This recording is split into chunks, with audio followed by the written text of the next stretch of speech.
chinos del norte y en lo más bajo de la pirámide, los chinos del sur. Kublai reforzó un estilo de vida basado en una civilización campesina y urbana que había sido todo un éxito, pero en el fondo siguió siendo un mongol que ansiaba nuevas conquistas.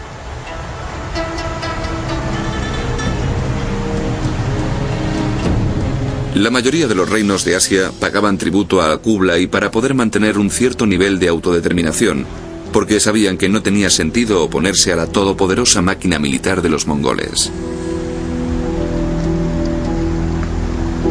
Pero Kublai aún tenía una espina clavada: Japón.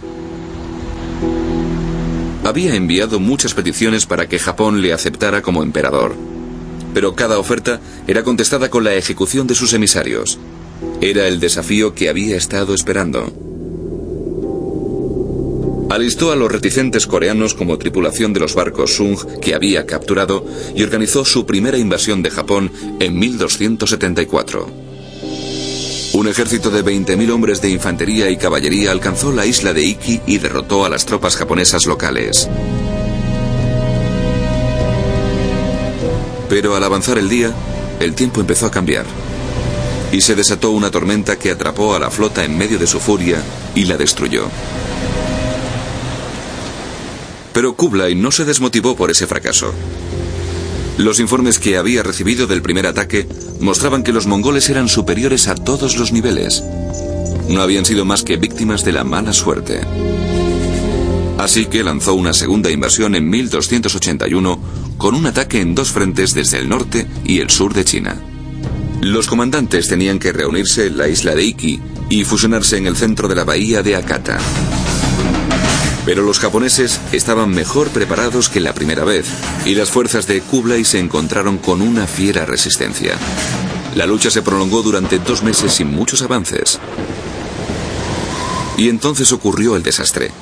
Llegó otro tifón que estrelló los barcos mongoles contra las rocas. Casi todos se hundieron.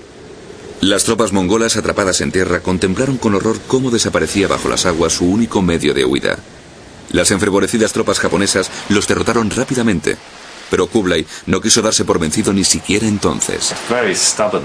Después de esa derrota terrible y tremendamente costosa en términos de hombres y equipo, pero también financieramente, estaba decidido de un modo muy testarudo a asestarle otro golpe a Japón. Pero afortunadamente en esta ocasión, sus asesores militares y políticos se lo desaconsejaron y desistió.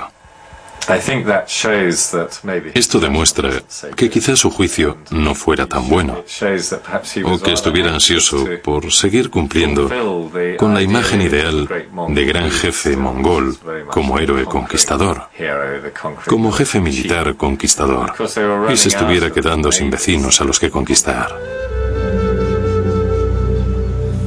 Pero después de la segunda derrota y del consejo que le dieron, Kublai decidió abandonar sus campañas militares y empezó a implicarse cada vez más en los placeres decadentes de la vida cortesana. En días de festín se daba de comer a 6.000 personas de una sola sentada en su palacio de Tatu. Pero en 1281 le golpeó la tragedia. Su adorada esposa Chabi falleció y 4 años después moría su hijo y heredero Chen Qing. Era más de lo que Kublai podía soportar. Quedó abatido por el dolor y nunca se recuperó de su pérdida. Hay que mencionar que su gobierno empezó a declinar en muchos sentidos en la última década de su reinado después de la muerte de Chabi. Las crónicas de la época muestran a un emperador más bien pasivo y proclive a beber demasiado y a comer más de la cuenta. Se puso muy obeso y de algún modo perdió el interés en seguir siendo el gobernante tan activo y comprometido que había sido cuando tenía a su mujer a su lado. Pero sobre esa época no había perdido solo a su esposa, sino también a los fieles asesores en los que tanto confiaba, que había reunido en torno suyo y que habían muerto de viejos. Una nueva generación de consejeros chinos y musulmanes corruptos por su poder se había instalado en la corte. Pero Kublai estaba cada vez más interesado por los placeres, dejando el grueso de decisiones menores a la corte. Kublai pasó sus últimos años aislado. Cada vez se consolaba más con el alcohol y la comida. Se puso gordo y enfermó de gota.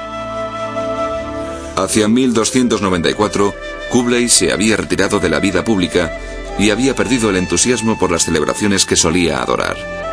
La corte de Tatú, que había sido un lugar lleno de alegría e ilusión, se volvió triste y deprimida.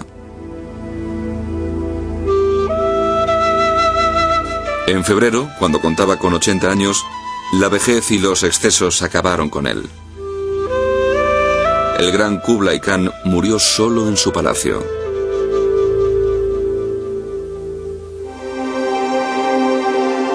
Al escuchar las noticias, príncipes, nobles y funcionarios de todo el imperio mongol acudieron a Tatú para prestar sus respetos al gran jefe. Los logros de Kublai Khan habían sido inmensos. Su reinado significó la cumbre del imperio mongol. Pero la gloria de la dinastía Yuan, que él fundó, duraría poco tiempo, y el sueño de Kublai de un imperio mundial no se cumplió. Uno de los problemas fue que, cuando murió, Kublai tenía 22 hijos legítimos. Cada uno de ellos tenía su propia provincia y corte, así que la transición del poder no resultaría fácil. Resurgieron las intrigas políticas que habían plagado la corte mongola antes del reinado de Kublai Khan, y hacia 1368 los conflictos dinásticos habían despedazado el imperio mongol. El legado inmediato de Kublai Khan no fue muy agradable. Aunque en su cenit había gobernado uno de los imperios más grandes que han existido, gran parte de él estaba bajo su control solo nominalmente. Cuando murió, la dinastía se encontró con que no había un sucesor fuerte que fuera capaz de tomar las riendas del imperio y mantener lo que él había logrado. En su lugar, varios de sus hijos y miembros de la familia se pelearon entre ellos, dando lugar a una serie de emperadores que no duraron demasiado en el trono. Esto significó que después de la muerte de Kublai Khan, aunque la dinastía Yuan siguiera gobernando nominalmente, empezó a declinar por las luchas intestinas y acabó desapareciendo a mediados del siglo XIV. La gran esperanza de Kublai había sido que las tierras que conquistó permanecieran para siempre en manos mongolas. Pero no fue así. Los rebeldes chinos se alzaron reclamando la independencia. Los otrora poderosos mongoles huyeron de Tatú y nació la dinastía Ming. Los mongoles fueron asimilados por la nueva dinastía y su estrella empezó a apagarse en Asia.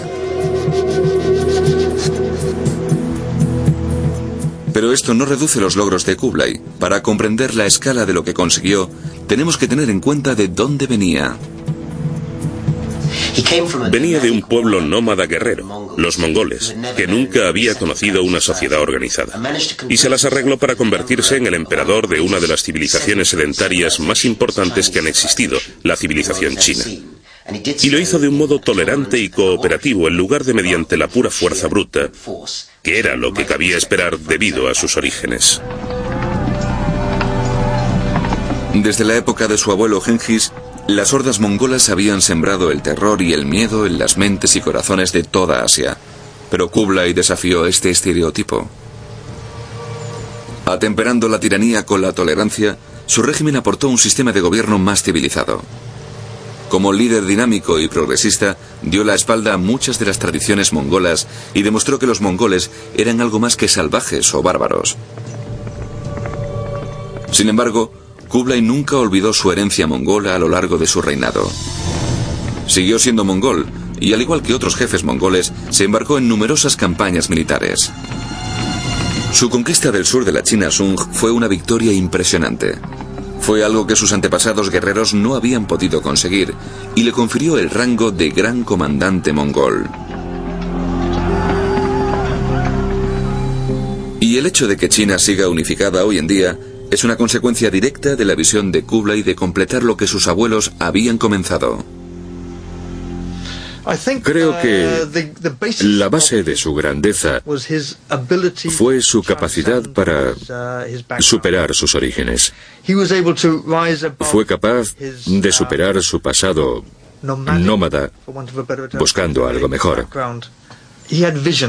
Tuvo la visión de que podía abarcar otras culturas, otros pueblos y otras áreas de conocimiento. y asumir el gobierno de China. Creo que su grandeza reside en el hecho de que fue capaz de lograrlo, que tuvo la visión para ser capaz de hacerlo. El triunfo más espectacular de Kublai fue personal. Se transformó de guerrero mongol en un gran gobernante civilizado, que quiso administrar, y no solo explotar, el imperio más grande y poblado de la historia del mundo.